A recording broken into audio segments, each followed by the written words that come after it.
Hi everyone, I'm Don Coyne, current CEO of ANZ Biochar Industry Group, acronym ANZBIG, and I'm joined today by Sam Sagami, our cluster manager. On today's episode, we will be discussing biochar's role in green diesel production. In today's podcast, we will discuss the various components of pyrolysis and gasification process, their applications, and the economics, including the keys to open carbon markets. And to help us discuss the topic today, we have Jennifer Lauber Patterson, Managing Director of Frontier Impact Group. She is a pioneer in climate solutions with 30 years in banking and energy companies experience, environmental markets, particularly carbon markets, and sustainable solutions. She's pioneered one of the first green electricity deals 25 years ago and started the first carbon markets business at the ANZ Bank in early 2000s. A key passion for Jennifer is to demonstrate how bioenergy can support the regeneration of Australian landscape. Welcome, Jennifer. Thank you. Such a pleasure to be here, Sam and Don. Okay. So, Jennifer, you've been working on a green diesel or renewable diesel project for some time now, and you presented at our 2018 conference. Now it seems, a long time ago now. Now it seems it's finally come to fruition in partnership with Carnarvon Petroleum Group. So congratulations. Thank you. No, we're really thrilled. Thank you, Don. Yeah, that's great. So first up, can you give us a brief background and overview of how this project came to be? Yes, it has been a bit of a journey, as you've highlighted, Don. I've been involved in renewable energy for over 25 years now. Started in coal-fired generation and quickly realised that where my passion was producing renewable energy and climate solutions. You know, how could I make a difference in terms of climate risk that was facing the planet? I moved from energy into banking, as we mentioned. And one thing I found with banks, they play a very important role and loved my time in banking. But what I found was when it was a technology that wasn't well understood in the banking sector. So, and even when I was in the banking sector, it was really hard to get financing for behind the meter solar projects. And that would be unheard of now because everyone is financing it. But what I found is quite often it takes time within all the regulations and rules and challenges that the banks have that they have to meet in order to support new technologies, even if they're commercially demonstrated. So whilst I was there were all these amazing technologies that I was able to identify, but quite often those project developers failed in getting funding. And again, it was because of all the challenges in being in banking and all the hoops that banks have to be able to satisfy. So what I did, one of the reasons I left was because I wanted to help technology developers commercialise and to scale up, because I thought it was a gap. Because once you're scaling up, then the banks will get involved and they'll play that important role in terms of bringing capital in the market. But who is going to provide that support and hold the hands of those technology developers? And so since I've left banking, you know, at the moment we're involved in green hydrogen in a big way. We're also involved in solar batteries, also in the in the ag tech sector as well. These are all important sectors we see in terms of transitioning to net carbon zero, which is where we have to go for the benefit of our planet. But what hasn't been, but what I think is real and a really important part that hasn't got enough attention is the role that renewable diesel can play in the market. And why is it such a great opportunity? Well, as you mentioned in my intro, Sam, I think that we can produce renewable energy, we can do it in a circular way, and we can do it in a way that can restore landscapes. And that is amazing if you can achieve all that, because I think it does support a circular economy. We utilise inputs in the market that are waste streams at the moment quite often. We burn over 1 million tonnes of biomass each year. which pollutes the environment. And we could use that and provide that into a value-added solution. It's a huge opportunity.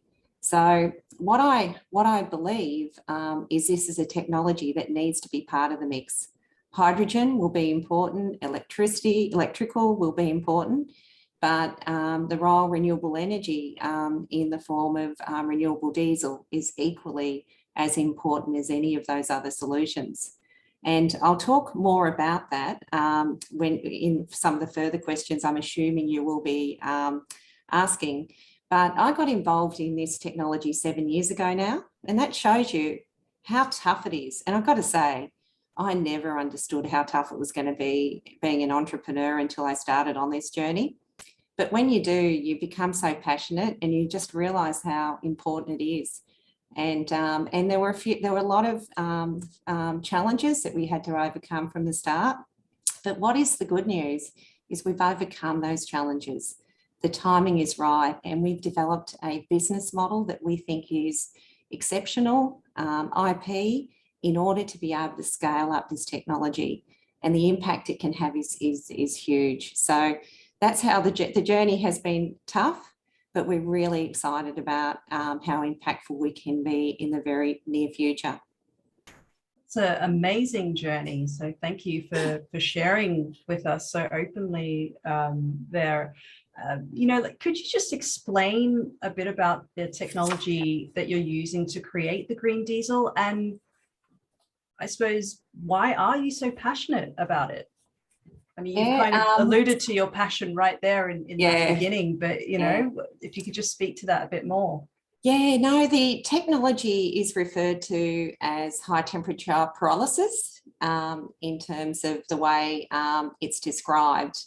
But, for people that aren't of a technical nature, it is quite a difficult process to understand. But effectively, you're using organic waste streams and you can convert them through this high temperature pyrolysis process, which is done in the absence of oxygen that produces a syngas.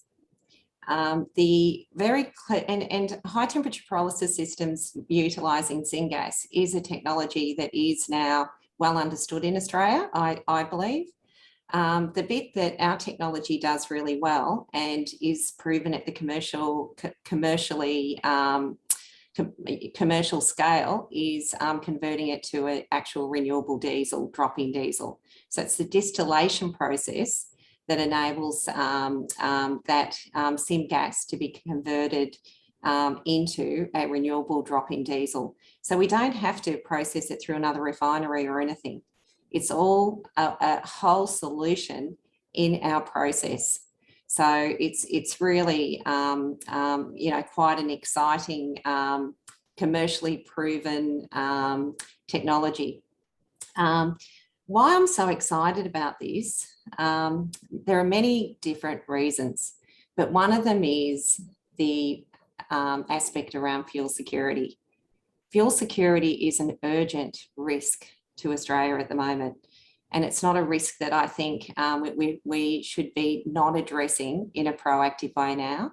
And the government has made some good progress in terms of funding some refineries in Australia to make sure they keep going. But what an awesome opportunity with the technology like this and others that are in the market to actually support a transition that is sustainable. And I think that's the exciting opportunity.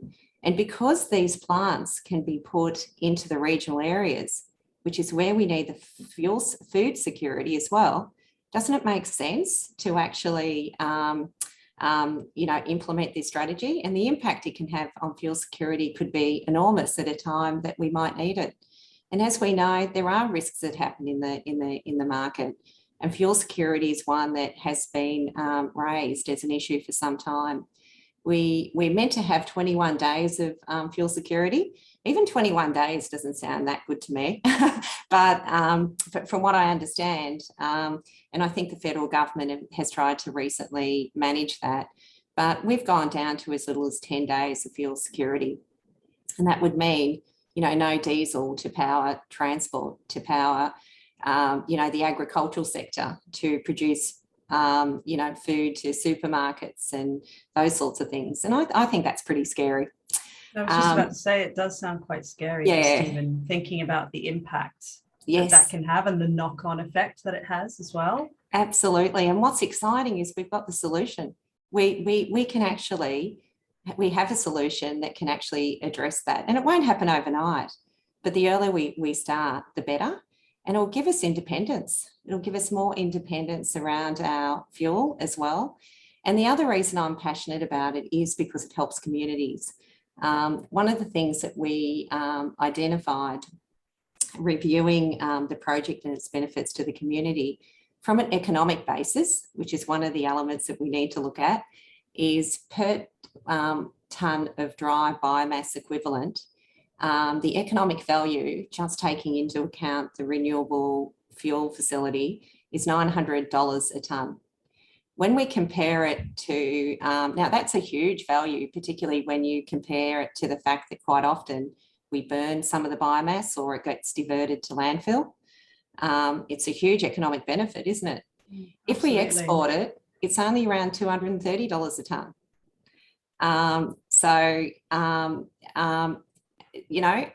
There is, a really strong position economically to be doing more with our biomass in Australia. And, some governments, which I'm really impressed with, state governments do have preference in their procurement processes for supporting initiatives in Australia. And I think that's good government policy making, and it makes a lot of sense. And what I'm hoping to see is that we can use more of the biomass in Australia going forward and to create these economic opportunities in these communities, because it's not just the $900 a tonne, it's also the jobs, significant number of jobs in areas involving clean energy. How exciting is that? And then the products that we produce, and some of these products that I know Don has a little passion for, including biochar, is extraordinary, the benefits that can have to communities and the benefits it can have to the landscape. And we've also got wood vinegar, which I might talk about later, that also has some co-benefits. So it is a circular economy in action that we can see happening. And you can imagine the social benefits of having something that supports a circular economy, the energy security, helping farmers improve their carbon in their soil, or helping plant shelter belts. There are so many things that can be done as part of this project, and that's why I'm so excited about it. And I think it is so community focused, and to me, I'm very passionate about providing that community support. Yeah, it really sounds like we can hear that passion coming through, and just to hear the impacts that it can have is amazing. I'm just wondering, what are the challenges that you've seen in the 7 years of being an entrepreneur and being in this space? It is, whenever you're doing something that's new, and you don't, particularly if you don't have a big balance sheet, which unfortunately, whilst I came from banking, I wish I had a bigger balance sheet before I left. But if you're not a big entity in particular, it's really, it does have its challenges as when you're a small player. So getting funding and being able to self-fund it and bringing equity in, that has been the challenge, and getting people to believe in what you're doing. But also the regulatory side, it's been very difficult to start a renewable diesel market when you had a diesel price that, hit the lowest prices ever in the market. And you're trying to get prices that are much higher. What I am seeing is really good policy in certain countries around, for example, renewable fuel targets.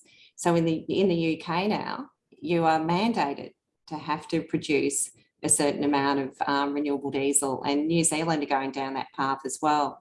But what that does is, because it's an international market, it drives the price for renewable diesel.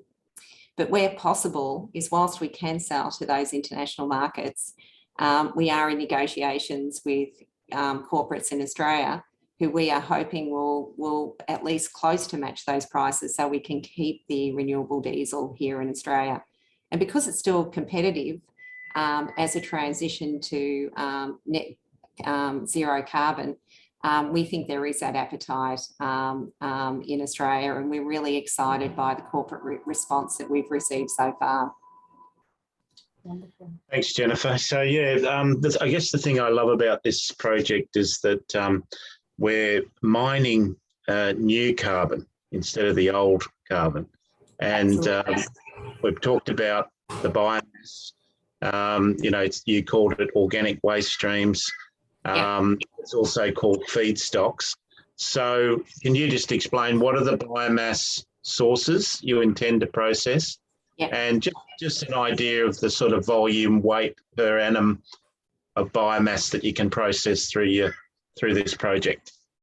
Yeah, so with every project or biorefinery, as we are calling it, it's 100,000 wet tonnes. So assuming 50% moisture or something nearby, it's about 50,000 tonnes of dry waste. And what that will produce is 18 million litres of renewable diesel. What is great with this process is the flexibility because in that biorefinery, we have four modules. So effectively, we can actually in a very flexible way, adjust it to 5 or 6 to accommodate what the available waste stream is in that area and that region. And I think that's what is important, because if you have to travel too far from a logistics perspective, the economics just don't stack up. So what you've got to do is suit the technology size to where the resource is to avoid those logistics. And that's a really important part of it. In terms of the type of biomass streams, there's a number. There's obviously forestry residues. One of the areas that we're putting a lot of time into is the thinnings, ecological thinnings. There's a lot of scope around that. Even biomass that has been burnt through fires, wildfires. There's millions and millions ton of it in Australia. And unfortunately, the reality is we are going to have more fires. So let's find an opportunity to be able to use that rather than burning it. That's what we do. We burn it because we don't have a use for it. So this is an opportunity to actually use it in a productive way. We can even use some plastics, but that's not in our initial scope at the moment, but we can use plastics, and we can even use municipality waste. And so that's another area. But what we found is with our initial projects, what we want to focus on is biomass, because from an EPA perspective, and Sam, you were talking about some of the challenges, there's many, but going through environmental approvals is one of those aspects. But what is pretty exciting about this project, it's always challenging for the first project in a country of its type, but it is leading this technology from an environmental perspective. So, and because we've got reference plants, it does make it a little bit easier for us. But, that's just another hoop that we have to go through, but it's easier to stick with the biomass sources that are perhaps perceived to be cleaner resources. So it's a wide range, but that's where we're starting at the moment. Great. And what are the volumes or weight per annum of all the products that will be produced from the project? Yes, so in addition to the renewable diesel, one of the areas that I'm really excited about and share a common enthusiasm with Don is biochar. And it's 8,300 tonnes of biochar. Now, it doesn't sound like a lot, but it's actually enormous and it can go a long way. And biochar has a lot of positive, it can be applied in just so many different areas, but 8,300 tonnes of that. And the other one is 5.5 million litres of wood vinegar we're also producing. Now, one thing I did mention was wood vinegar earlier, and this is one of the aspects which help support the circular economy and supporting the community, because wood vinegar is known to improve the nutrient uptake in plants. It helps with germination, and it can help in many different ways. What we intend to do is to work with some of the best minds in this sector, some of who I've connected through Don. Thank you, Don. In order to make sure that we utilise our wood vinegar in the best possible way.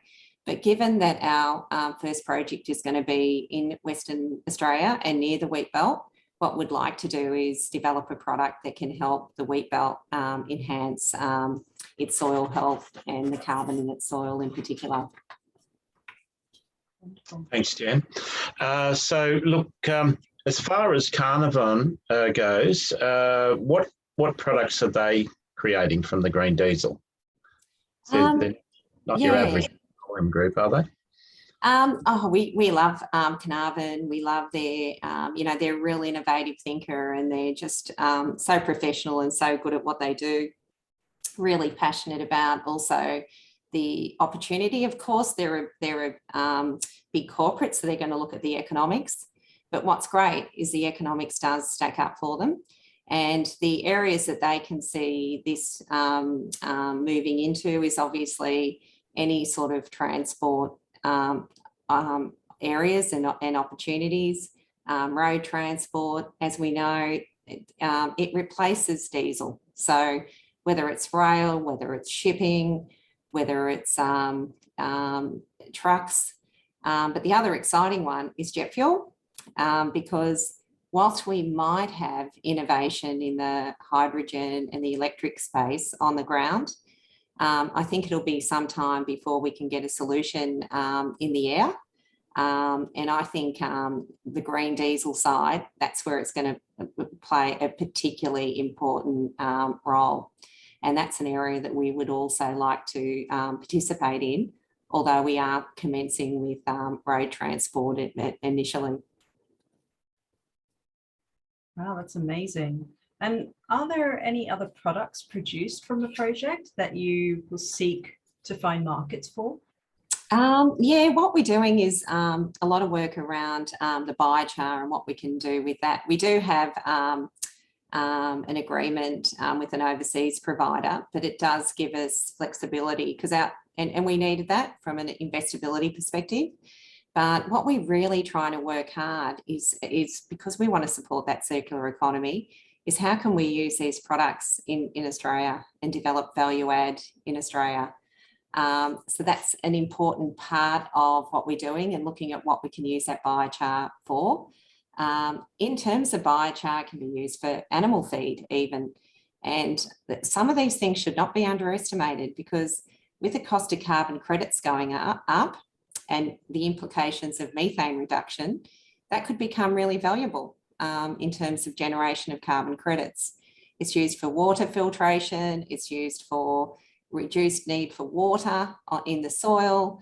And as we know, what it can do for soil carbon is quite incredible in the health of the soil.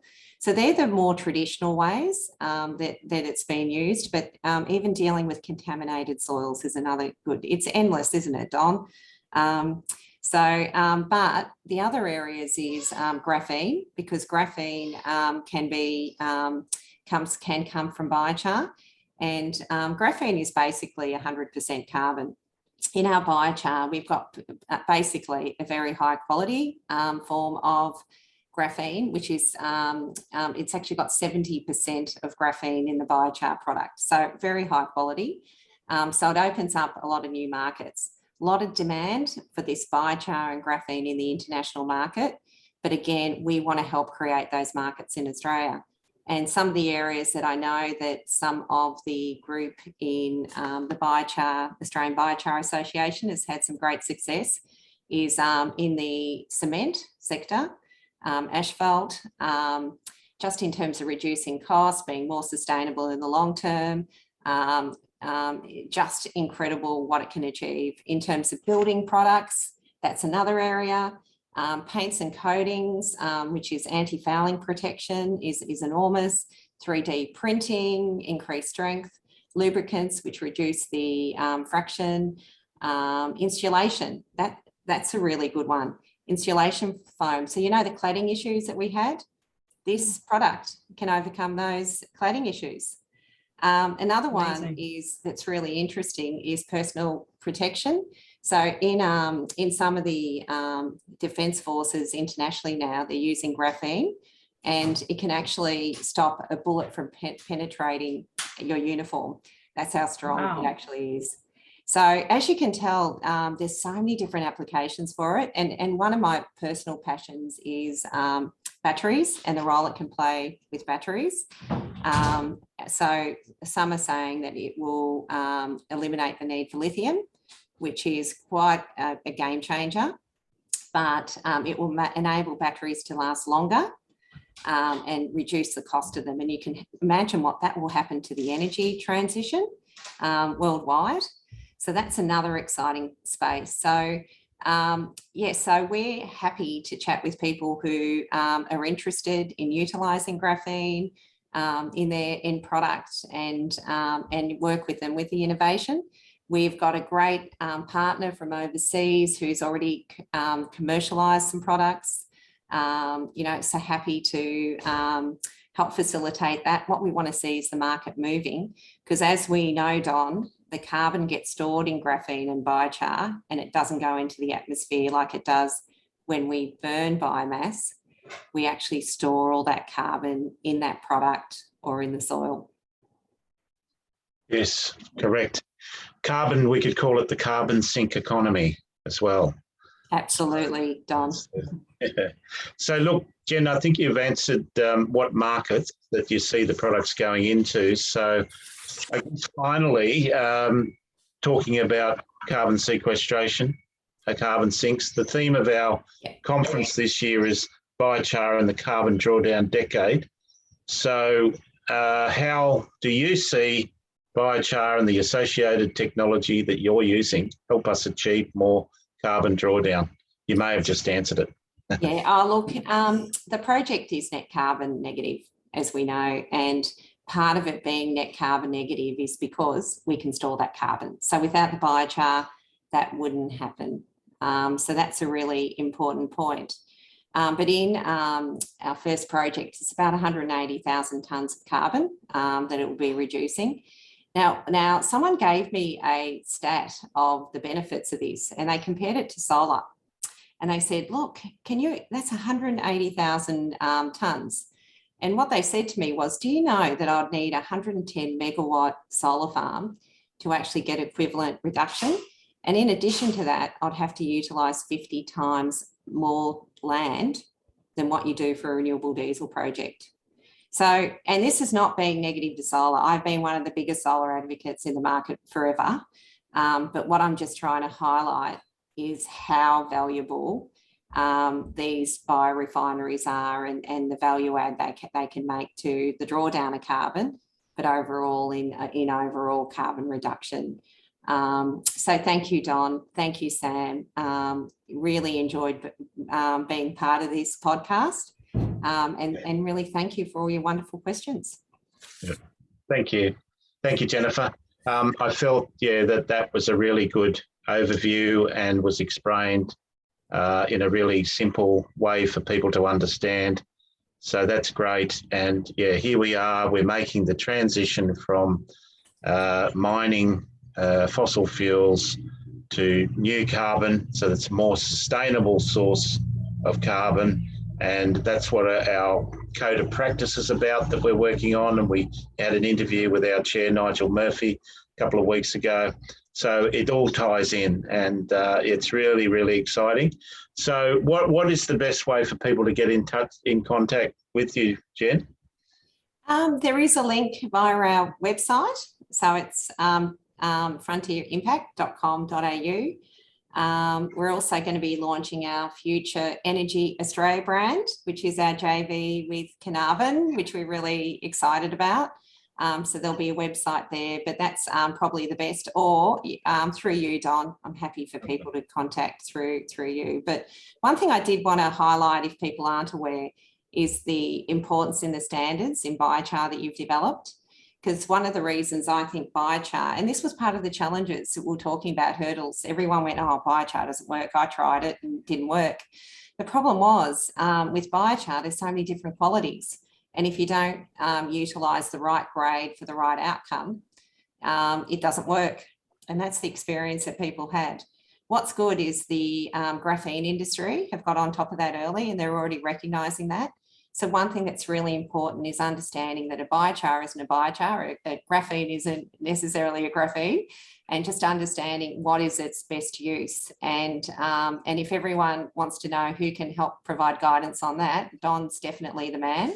But we're also happy because we've been having to learn very quickly as well. But thank you, Don. Thank you so much, Jennifer. Thank you. It was just wonderful. I learned so much about your project and about you. It was wonderful. If you found this episode valuable, please rate and review our podcast. And to get notified about all of our latest episodes, join the ANZBIG newsletter mailing list by visiting www.anzbig.org. And until next time, Chars. Chars, bye.